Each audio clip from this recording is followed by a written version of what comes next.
extreme pleasure to be part of our university, FIU.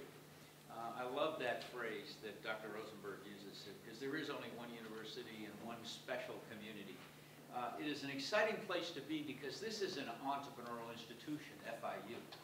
It is an extremely entrepreneurial institution that provides the door to opportunity to many thousands of students. I'm a first-generation college student. My father was a milkman. Some of you don't even know what that is. And education is what gave me a great opportunity. And that's what we're here today about. It's about education from an individual that has been there, done that in an unbelievably exciting way.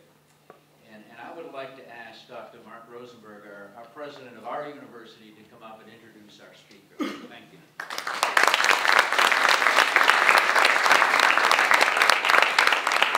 Thank you, Dean Clark, and welcome to you. We're delighted that you're here.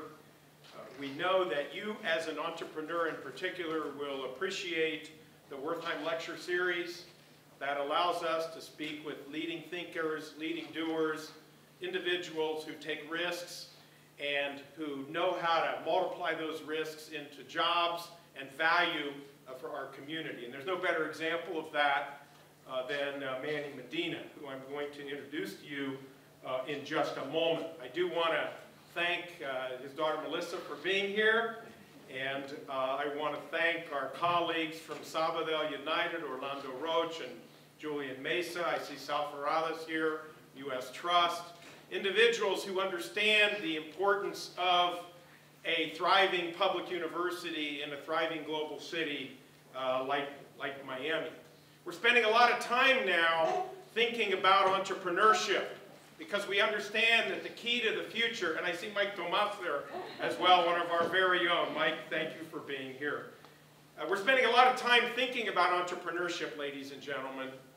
And the reason for that is that the key to our future in the 21st century is going to be our ability to educate our students, not just to take good jobs, but to be able to create good jobs.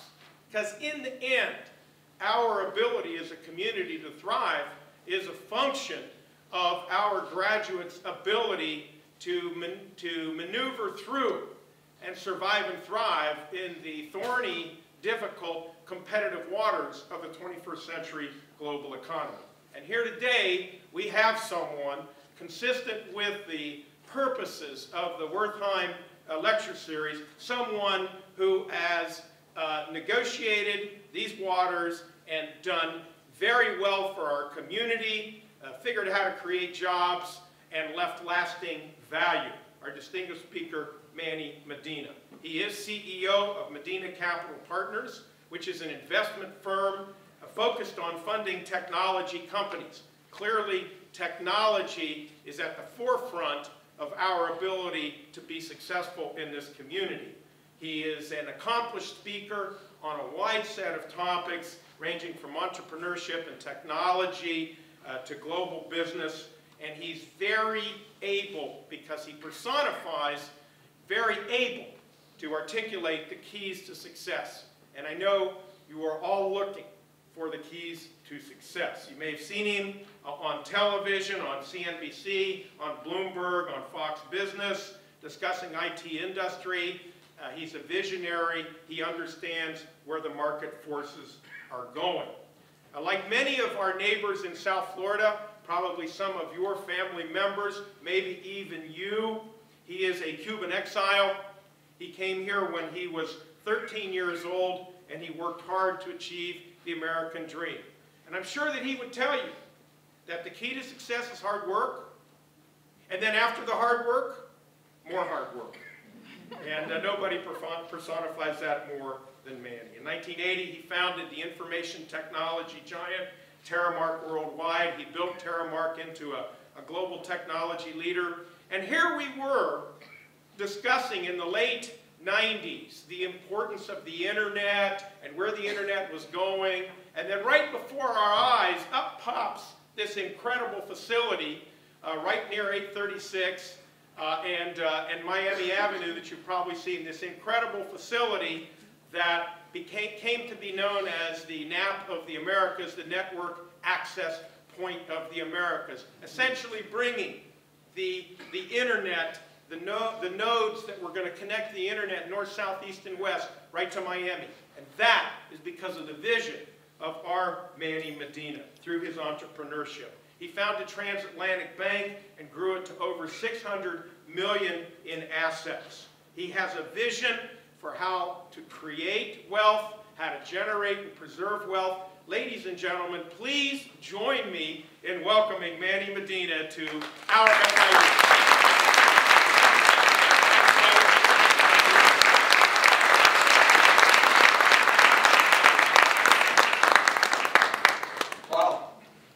Like that, I better just quit. It's really an honor to be here today, and an unbelievable honor because as you were talking up there, Dr. Rosenberg, we've known each other for many, many years, and I'm a great admirer of what he's done. And he actually saw the Terramar story because we actually traveled to Panama together in the very late 90s when this was all a dream.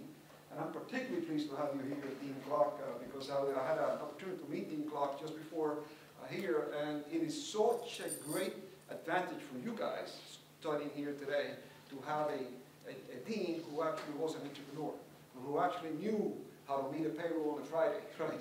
And this is something that, so it's great for you guys and girls to have Dean Clark here, so it's an honor to have you here today. So many friends that came out here today, and you know, Julian Mesa, you just talked about him. Actually, Julian was the co-founder of Terramark in a totally different era, right? And one of my closest friends and the president of Transatlantic Bank. My daughter, Melissa, who basically is very busy, given us the pressure of having 4 kids. And you know, she's very much like me. She's very determined. When she all of a sudden she decided it was time to have kids, so she had 4 in 2 years. So, now that's over. What do I do next? Where are we? So anyways, Melissa, it's great to have you here. The new and improved Annabelle. My God, I couldn't recognize her. You know, she came up to me and all the women said, "Where's the rest of you?" Right? So congratulations, Annabelle. I'm a great friend of FIU. I didn't come here. I graduated from FAU. But I'm a great friend. I have so many tie-ins to FIU and the belief of FIU. And basically, it's a great honor for me to be here today.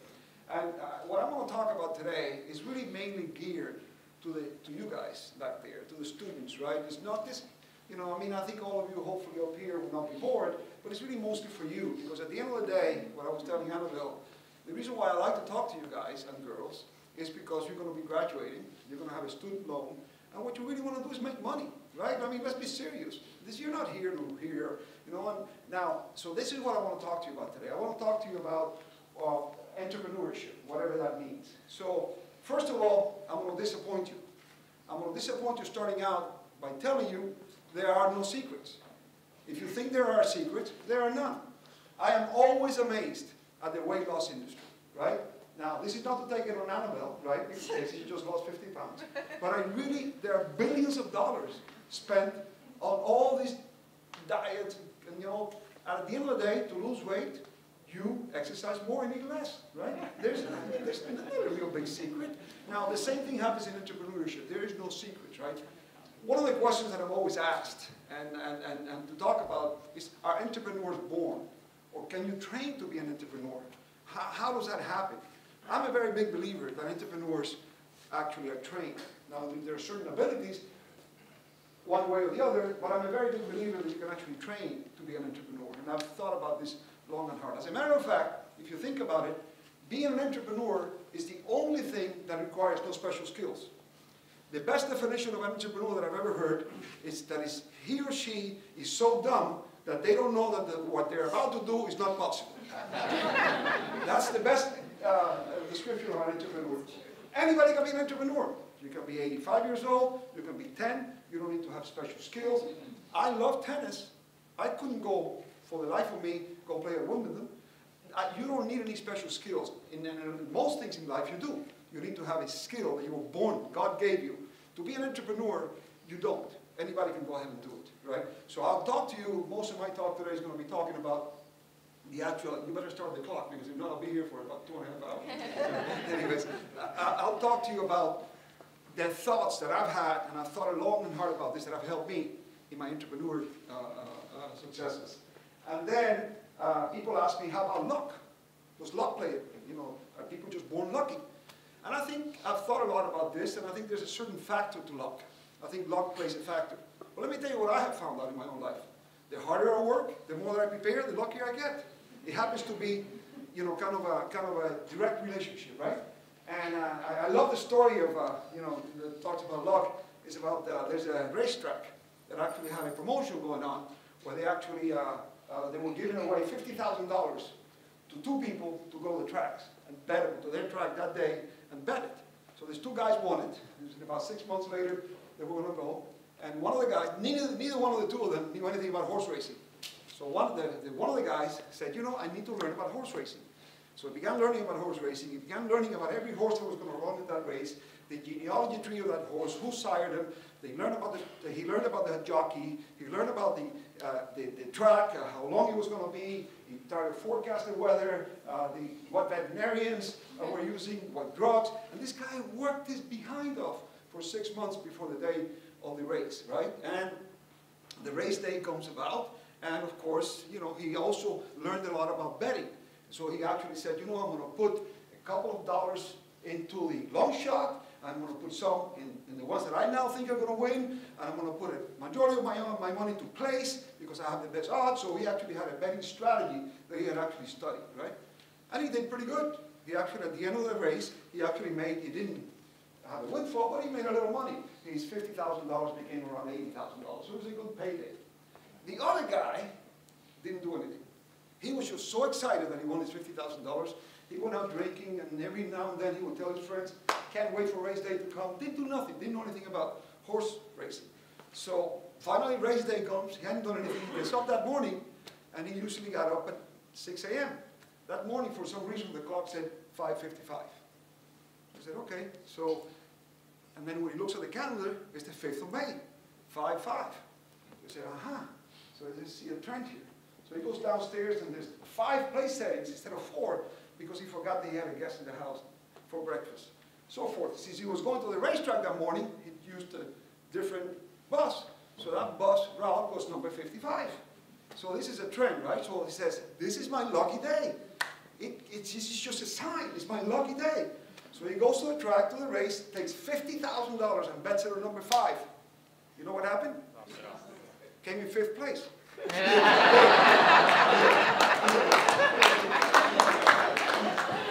So there you have it. This is my perception of luck, right?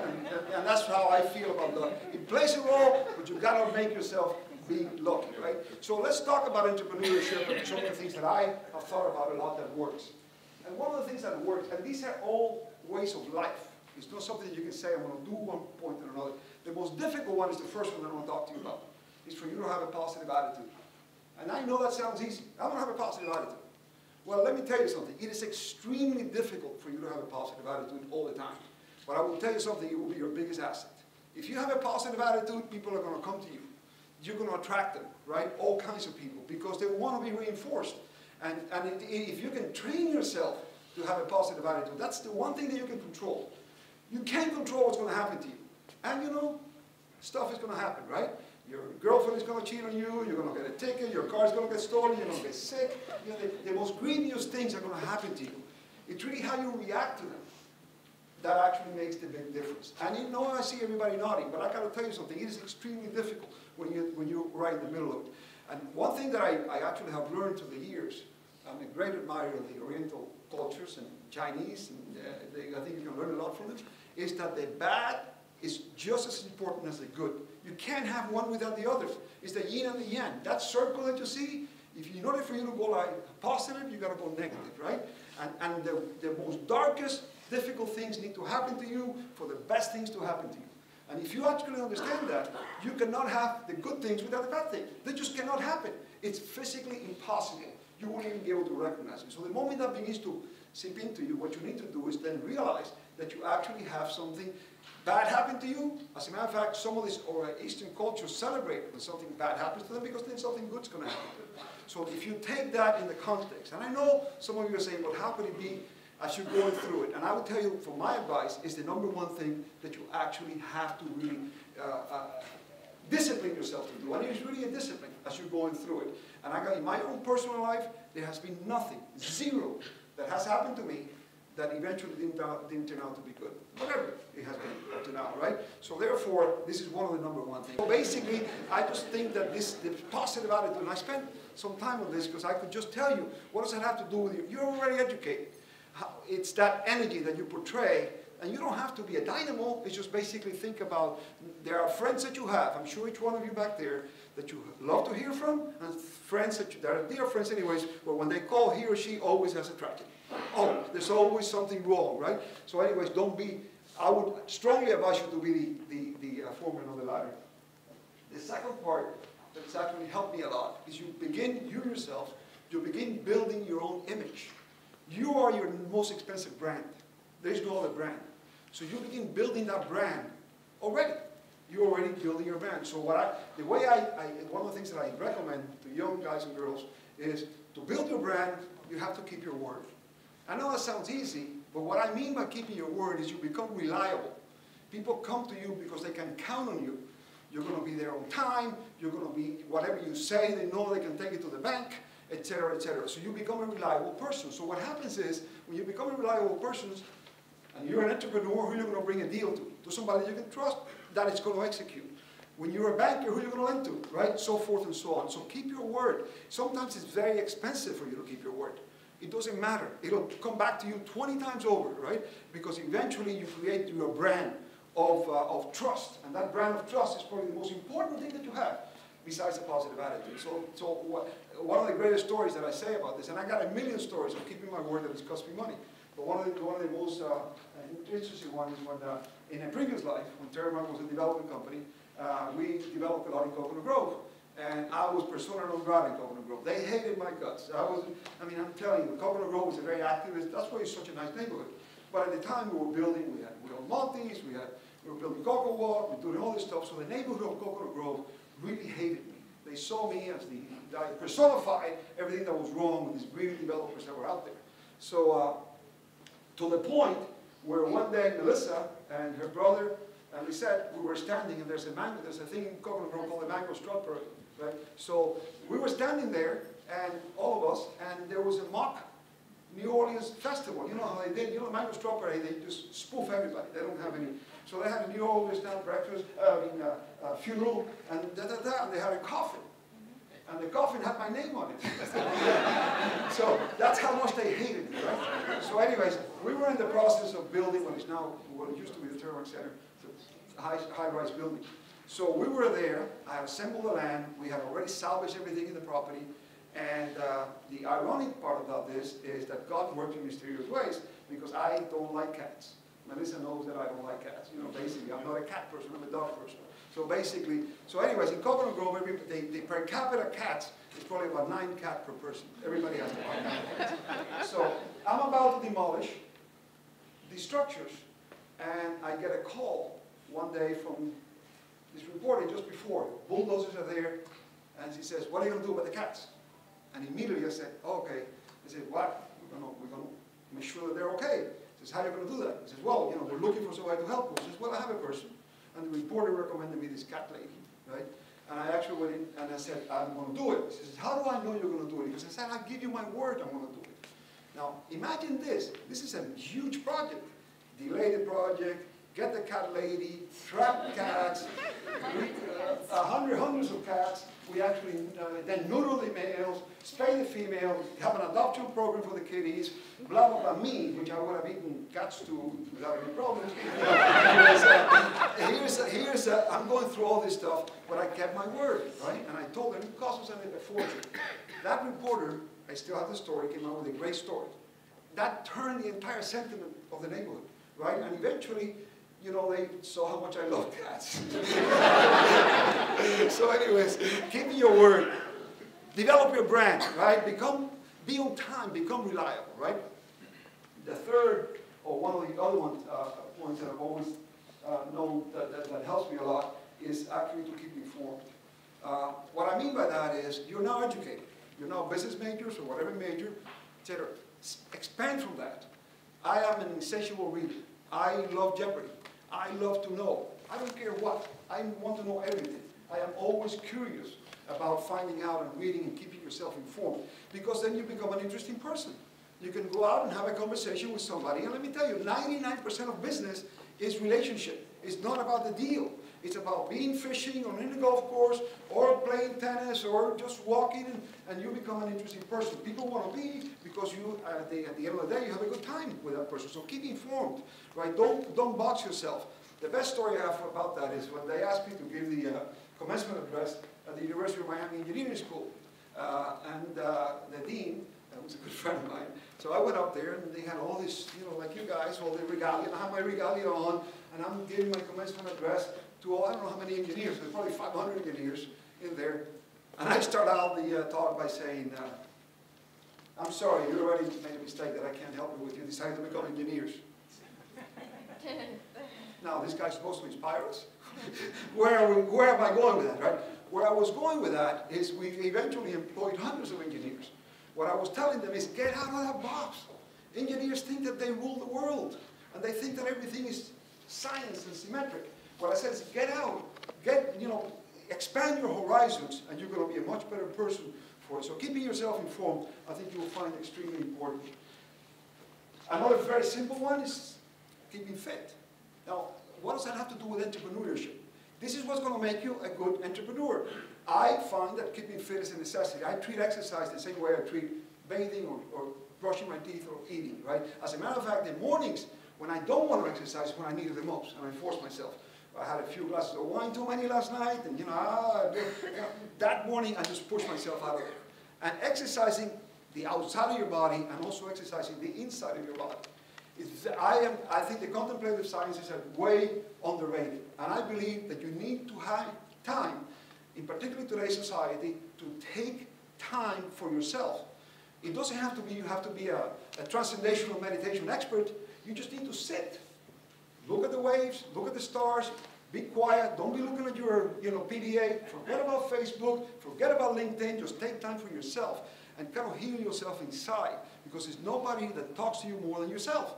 You may not want to listen to yourself, but you are telling, inside of you is telling you what you actually need. And I've learned that, through a lot of practice.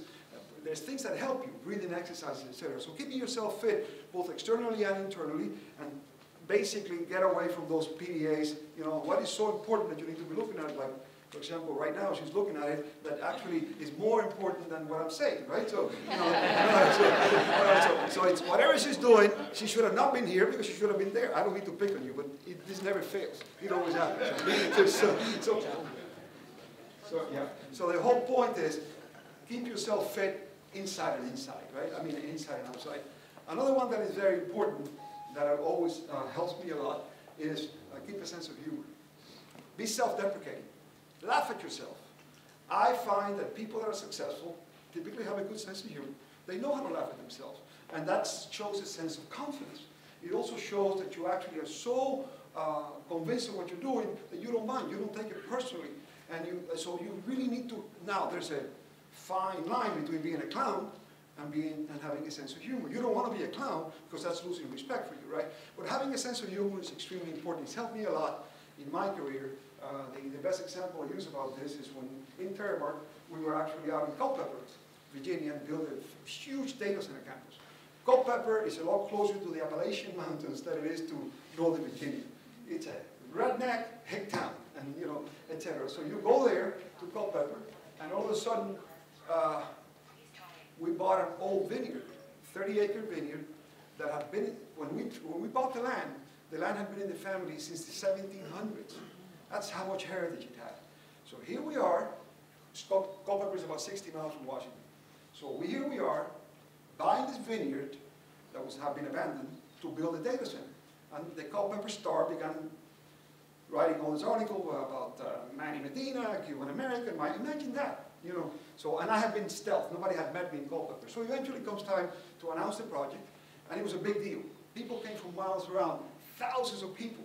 They couldn't hold him inside the auditorium that they had there. So there were speakers on the outside.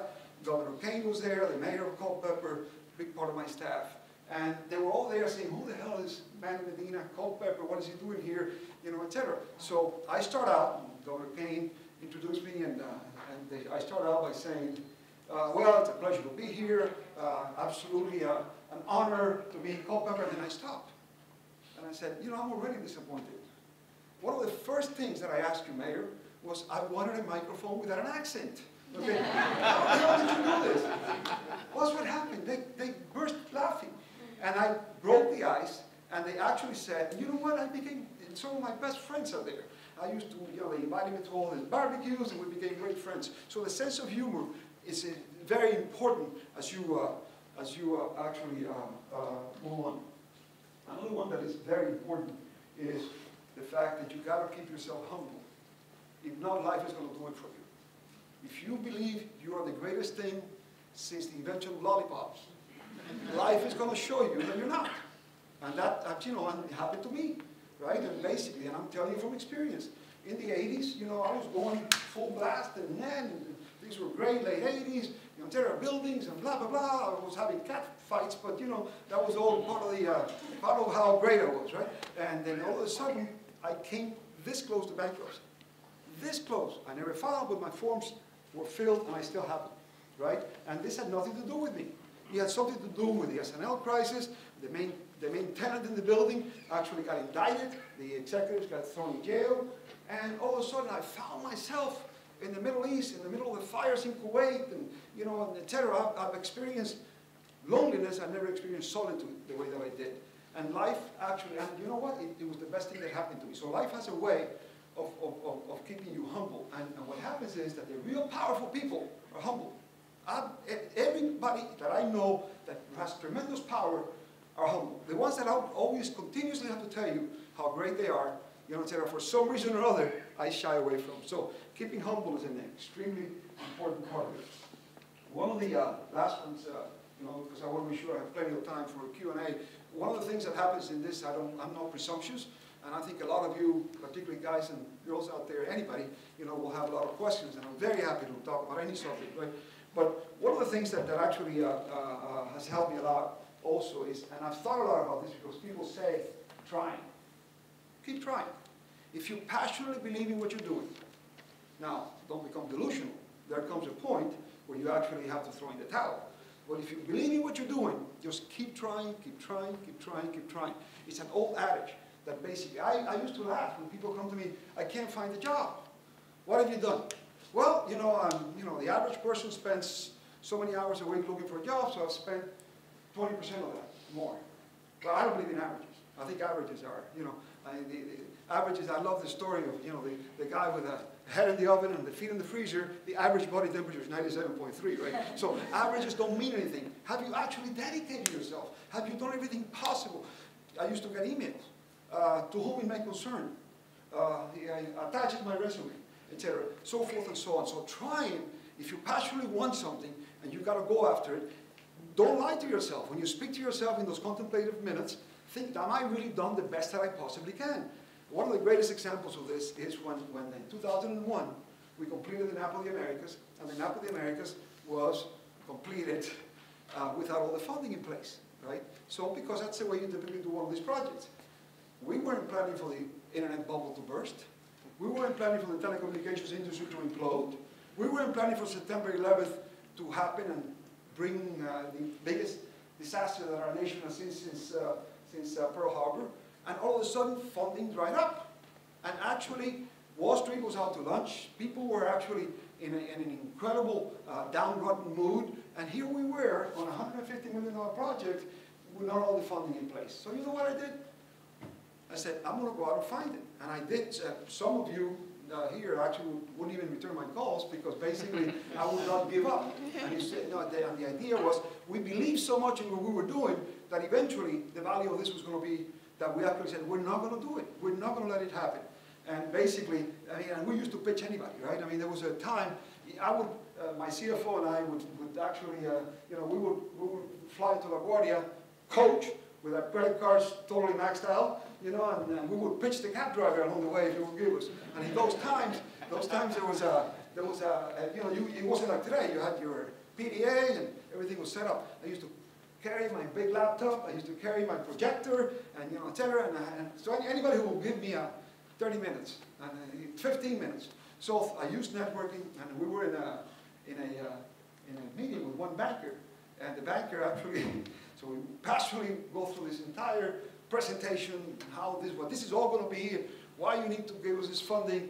And at the end of the presentation, I said, any questions? He takes out an envelope. It's a true story. My CFO was there. Takes out the envelope and gives it to me. And the envelope was his resume. The banker's resume. He says, I hear things are better in Miami than they're here in New York. So,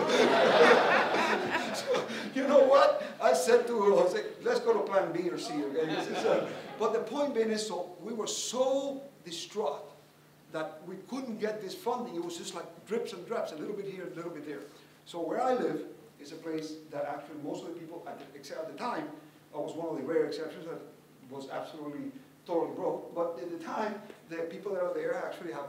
So I sit in the bar next to a guy, seemed to have money, so began having a beer with him on a Saturday afternoon, and as I just kind of had finished and I began talking to him. What do you do in the securities business? Oh yeah, so where in Connecticut? And what do you do? What do you do? No, we run a public company that, you know, blah, blah, blah, blah.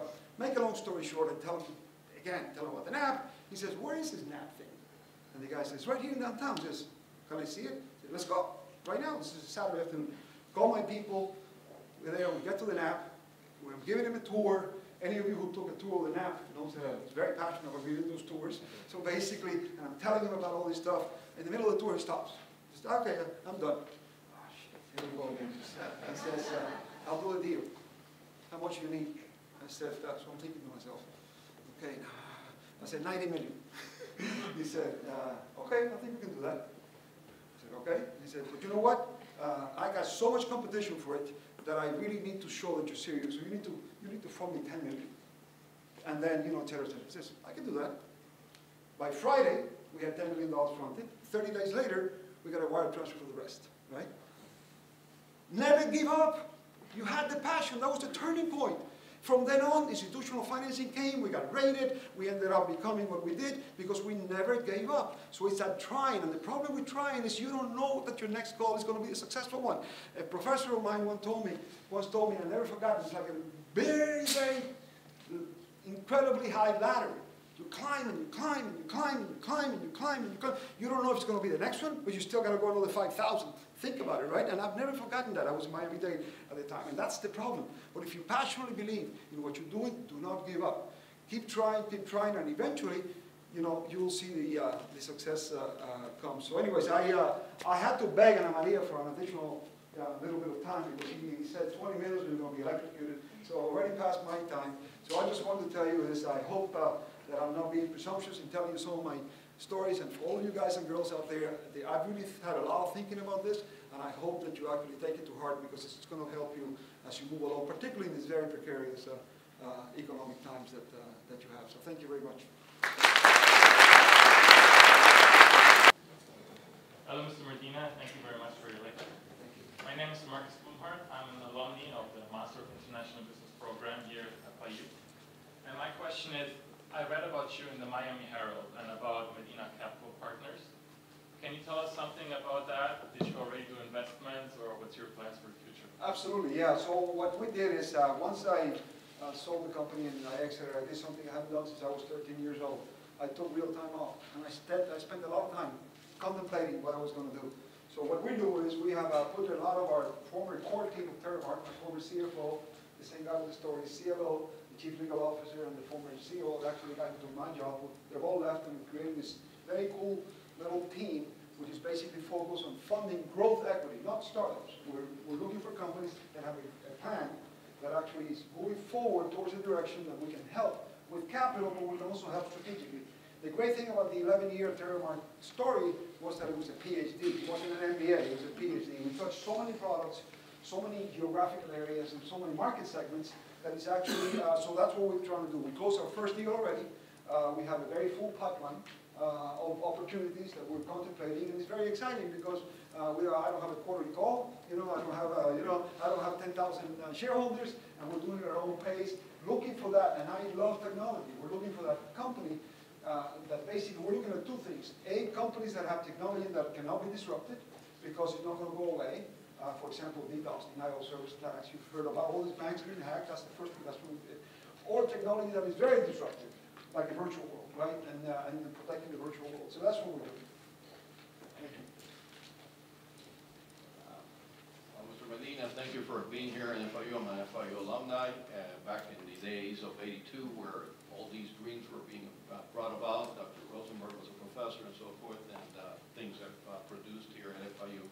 I'm also on the board of director of the Economic Development Council of South Dade. And wanted to ask you a question. You know Miami is a unique city that's always been connected with the Americas and the Caribbean. And in the past, in the 70s, as you were aware, where development was going on and so forth, we were always tied to economic issues of other countries that affected Miami when things happened and investments came down. Miami now is still, of course, an international city connected. Maybe it's diversified quite a bit. Wanted to ask you, what do you see Miami going to in the future in diversification? What economic? Yeah, it's a great question, and I'll just jump right on it. So one of the things that we're doing right now is also we created the Technology Foundation of the Americas, because Miami is the capital to Latin America for everything except technology. And we have something that old Mayor Ferrer used to say, in Miami we can screw up everything except our geography, right? So basically, this is where we are. So as we went to IT conferences in the Moscone Center in San Francisco, the Javits Center in New York, any one of the conferences would attract 10 or 20,000 people. And even though we had operations in Brazil, in Colombia, and in Lima, all our technology business in Latin America was being done in Silicon Valley, New York. So we started a whole new movement to create a conference. It's now set, it's going to be public pretty soon, at the beginning, a big deal, in May of 2014. So we actually are going to conference in the cloud computing, cybersecurity, etc., that actually will bring a nucleus of companies and people to begin marketing Miami as the capital of technology for Latin America. There's a lot happening already. You've got Susan Ahmad with the Launchpad. You have what you're doing here at FIU. Little sprouting. Our whole goal is to create a neutral. It's not going to be FIU's, University of Miami's, or anybody's conference for the purpose of our community. And it's a perfect storm, because today what happens is, what I mean by that is, the North American legacy technology companies like the Cisco's, HP's of this world are having a very hard time, because the markets in North America and Europe have slowed down significantly. So they're looking at emerging markets. There's three: Asia, Africa, and Latin America. So they have a great interest in Latin America. At the same time, the Latin American technology is expanding and booming, so they have a great need for the transfer of the technology. We're the logical place for that to happen. We believe what we're going to do could eventually become the same way you didn't think of Miami as an art place before I passed them. I never thought of Miami growing up as an art place. Not that I was a great collector, but nevertheless, you never thought about it, right? In the same venue, I think that a few years from now, hopefully we'll be able to translate that into Miami being the technology capital of Latin America. Thank you. Thank you for the question. Don't worry. I've never been in a place where where I have to beg for time. Mr. Medina, nice to meet you. My name is Gabriel Suarez. I'm a student here at College of Medicine, as well as the College of Business. My question is, can you elaborate a little bit more on your experience from transitioning from a professional field, being a CPA, into an entrepreneur, and where that inspiration came from, and when you knew it was ready and time for you to venture off to incorporate your own business? Yeah, so I was a CPA by convenience, not by devotion. I swear, I was very late in college. Julian and I were in FIU together, and I decided, because I didn't really want to be a CPA, but it was what I really wanted to be out in the business world. But I was too young. I didn't want to be, I didn't want to be a lawyer either, even though I took the LSAT and all that stuff. So I got a job with Pricewaterhouse, and I always saw the job as an opportunity for me to get out, right? I'm not a passionate accountant, right, or auditor. Nothing wrong with it, on the contrary, you are what you are. But basically, so I couldn't wait, and I actually spent very little time in Price, and the good thing that Price gave me at the time, for those of you who will start with a big 4 now, it used to be big 8 at the time, you would actually go and do a lot of grunt work. Price gave us business cards, because they are the first company, a big accounting firm, that understood how important Latin America was going to be for Miami. So I did a lot of cool stuff. I traveled Latin America, I was all over the place. So it gave me a base, and I immediately jumped out of it. Now, some people say it might have been too early, too late. The problem with this is the following. I have friends of mine, which are my age or some even older, that have always had that dream, and they've never taken a step, right? And it's a big step. If you're going to take it, now you're going to be a doctor, you're going to be in medical school, I mean, in business school, it's a great combination, because basically, I think that will prepare you. But my feeling about this is you always have time to make a mistake. As a matter of fact, you're going to make the mistake. The sooner you get them out of the way, the better it is. Certainly, for the life of me, I can have two books. One of my successes, one of my mistakes, right? So you get it out of the way. If you have that passion, if you believe in it, just go ahead and do it. So I made a decision. It's no different than when I left real estate to become doing technology. I'm not a technology individual. I mean, for the life of me, I couldn't put a router together or take it apart. I couldn't build a building either. If you told me that your life depends on you building a chicken coop there, I couldn't do it. So you don't have to, but you have a vision, and you believe in it, and you say, I'm going to do it, I'm going to take a chance, etc. And typically what happens to all entrepreneurs when they do that, that you grossly underestimate the amount of money you're going to make. That basically is what I'm telling you by experience. You grossly underestimate in all aspects. Okay, so I hope that answers your question. We have time for two more. Come on, don't go quick. Thank you. My name is Carlos Ordóñez. I am an entrepreneur and alumni on the College of Business and Engineering. My idea, my label will be supporting a lot of tech events, and I share with you the idea that Miami could become probably a tech hub for Latin America.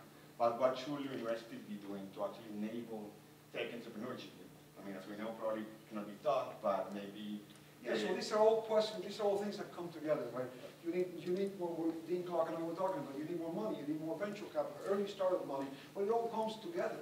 You need great educational institutions. I mean, if you've ever been to Stanford, and now you see Sand Hill Road going right through Stanford, right? I mean, you see this, so it all comes together. What we're trying to do is bring that catalyst that takes these pieces and puts it together to attract more people to come here. Because at the end of the day, you can't have the money without having the ideas. You can't have the ideas without having the education. You can't have the education without having the support. And so it's circular. So how do you bring that circle around? You got to start. The good thing is that a lot is happening already. So our goal is to be able to fuel it up. And I think in a few years from now, we're going to be having this conversation already a totally different story. Go ahead. Mr. Medina, I'd like to say thank you on behalf of all the college business students here. I'm personally a finance and economics major here. And I actually wanted to ask you, I mean, you've already established that, Miami's a gateway to Latin America, and we have actually quite a strong position geographically to the gateway of Latin America. And I want to see what directions you're going to take Medina Capital Partners to strengthen that ecosystem, whether it be infrastructure for technology. One of the companies that we're looking at right now is a Colombian company that we're looking to help come to the United States. Let me tell you something. I used to tell our folks here, and we had a lot of geeks that I employed, and we used to tell our geeks here, we would bring our team from Bogota, or from Lima, or from Sao Paulo. They would spend a few months here, and they would go back. And I would tell the team here, they're now better than you. There's incredible talent in Latin America that is sprouting up today. The developers, the thought, I mean, you know what happens in Latin America? They had a need, and they didn't have a legacy infrastructure to get rid of. So everything is new, right? So this wasn't about, let me give this up to now do this. So I think the acceleration is huge, and we're going to be spending a lot of time trying to pick those companies that we feel, not so much investing there, but pick those companies to come here, right? And Colombia is doing a good job. They have actually companies that help accelerators, and not only accelerators, but investment VCs that actually help Colombian companies that have a promise to go out. So that's what we'll be doing. Quickly, don't listen to her. You're not getting invited back. I hope not. So I'm a student here at the College of Business. I'm actually a future CPA, but I have a passion for Fantastic. technology. There you go. So that's my interest. My question to you is, what shortcomings do you see, or do you believe in the education and training areas that you see that universities should address? Yeah, so by the way, let me tell you something about CPA. I always say that the best two decisions that I've ever made, the best two decisions was one to become a CPA and the other was not to practice. So I mean, basically, so you follow me? So I mean, having the CPA has served me my entire life. So what shortcomings in the education? I think we got a very robust system already. I think you can get whatever you want today. I think perhaps you don't have that level of deep technology, but I think that level of deep technology will come with, as the industry requires. So I think you have a pretty good curriculum. And I think at the end of the day, what education is going to do, I couldn't pass my CPA exam today if my life depended on it, right? And I can't remember ever applying, a lot of these theories that I learned. What education does to you is gives you the foundation. if technologically, as you move into from accounting to technology, and you navigate this world, by the way, it's a fantastic combination in today's world, you're going to need some special need learning in specific areas that you will get as you need. So I wouldn't worry too much about that part right now. Right? Thank you. Please. Hi, Mr. Medina. I'm also a student here at the College of Business. My question is, what do you think are the key ingredients in obtaining entrepreneurial success for an individual and also for a company? Yeah, I mean, look, a lot of what I spoke about was about getting entrepreneurial success as an individual, right? And I think at the end of the day, you already are way ahead of the game, because one of the questions that I typically get, that I began today, which relates to this, is how do you do it? How do you get started? I mean, here I am a student, I owe money, I got a student loan, I can't even pay for my car, it's broken, how do I get going? And you know, you're already so way ahead of the game. You're already here. You're already getting a degree. How much further along are you than the great majority of the people that have a dream about making money? So instead of seeing this as an impediment, see it as a way to launch forward. I can't tell you specifically what you're going to do, but I will tell you something. If you use some of the principles that I spoke about today, I assure you, you're a very, very smart young lady. You're going to get up there, and the day you're going to go out and present, just do the research, do hard work, whatever your idea is. You know, I love people that when they go and sit, and I do that, by the way. I don't care. Even people that it has nothing to do with level of importance. I spend the time because I want to make my meetings productive. If not, why am I going to be there? I'd rather be doing something else. Do the same. Work hard. Prepare yourself. Think about it, and don't give up. You know, in that dream. So. Okay, thank you. Thanks. Mr. Medina, thank you for letting me ask the question. I'm also a student. I'm studying marketing and finance. I'm extremely passionate about entrepreneurship. My question is, what do you believe are the greatest impediments the United States faces in maintaining its superiority in technology against competition in China? I mean, China, look, China is it's a whole different, I think the United States is, most of the good things that happen in technology today are US-based or US-related. There's a lot of technology coming out of Israel, for example. Nothing to do with China. They're way ahead of everywhere, particularly when it comes to the cyber world, on biomedical. Okay, there's an incredible amount of technology coming out of Brazil in some of the areas that are coming. So I think the United States, at the end of the day, I can't believe why people are so pessimistic. Because I think at the end of the day, we have such great talent, such great wealth, and the ability for you to, what I did in Turnberg, I couldn't have done anywhere else. Where does an immigrant kid comes to a country with technology and ends up doing what we did? And this happens all over. I'm just one of many. So the point being is, the United States, I am a big believer in the United States. I am a big believer in our ability going out there. Now, having said that, our Dutch team was superb, our Brazilian teams were great, you know, and there's a lot of technology coming out of Spain, believe it or not, a lot of things being bred. So I don't think it's like we're going to have to be the United States, because of our size, our strength, and a lot going on behind the scenes that has nothing to do with politics, you know, it's really happening in the technology world. I think we're going to keep our superiority, and I think a lot of the technology, now, there are things that we need to do, which I think is idiotic for us to bring a student, brilliant student from anywhere, educate him, and then don't let him stay. How stupid is that? You know, I mean, when you think about that. So those things have nothing to do with politics. So we need to move on those things, right? And have that crying scream, because those are things that we need to do for ourselves. But I tell you, I always tell, my kids know this, I am very blessed because my dad, my mother had the guts to bring us here, not anywhere else. You know, so I think you're already in the right place. You already have that. So the superiority of our nation is way, way underestimated. Thanks. Thank you.